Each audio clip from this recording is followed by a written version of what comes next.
Tusind tak til dig, Lene, fordi du vil komme og igen i år og holde tale og overrække den her pris. Jeg er rigtig glad for, at vi kan gøre det her. Det er anden gang, vi uddeler prisen, og vi er meget bevidste om, at der rundt omkring går en hel masse lærere, som laver et kæmpe stykke arbejde. Hvis I nogensinde skal nå længere, så kræver det også, at der er nogen til at inspirere jer. Der er nogen, I kan spare med, og nogen, der kan hjælpe jer lidt videre. Og det er jeres lærere. Og det kan godt være, at I ser dem i undervisningen, men de laver faktisk, i hvert fald dem, der deltager her hos os, et kæmpe arbejde, som er langt ud over det, der overhovedet skal gives den ene eller den anden form for timer til. Og derfor er vi rigtig glade for, at vi kan belønne dem. Prisen, som de vinder, det er et kursusophold på et universitet i USA, hvor det selvfølgelig handler om innovation, så de kan komme hjem endnu dygtigere, end da de tog afsted forhåbentlig. Den første pris er den pris, der går til en lærer fra ungdomsuddannelserne, og det er Charlotte Mikkelsen fra Aarhus Købmandsskole.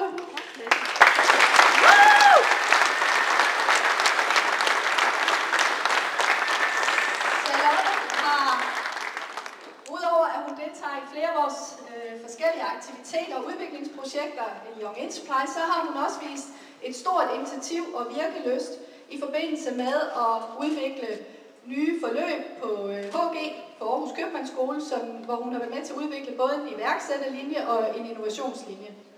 Vi ved også og kender også, og det gør skolen, Charlotte for at være en, der går forrest, når der skal tages nye initiativer, og som er rigtig god til at inspirere sine kollegaer.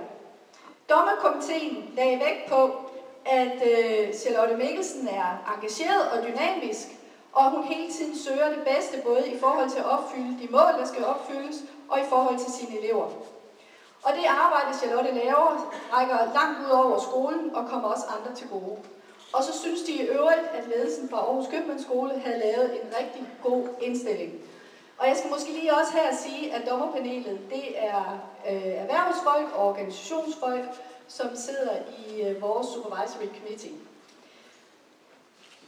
Charlotte, rigtig hjertelig tillykke.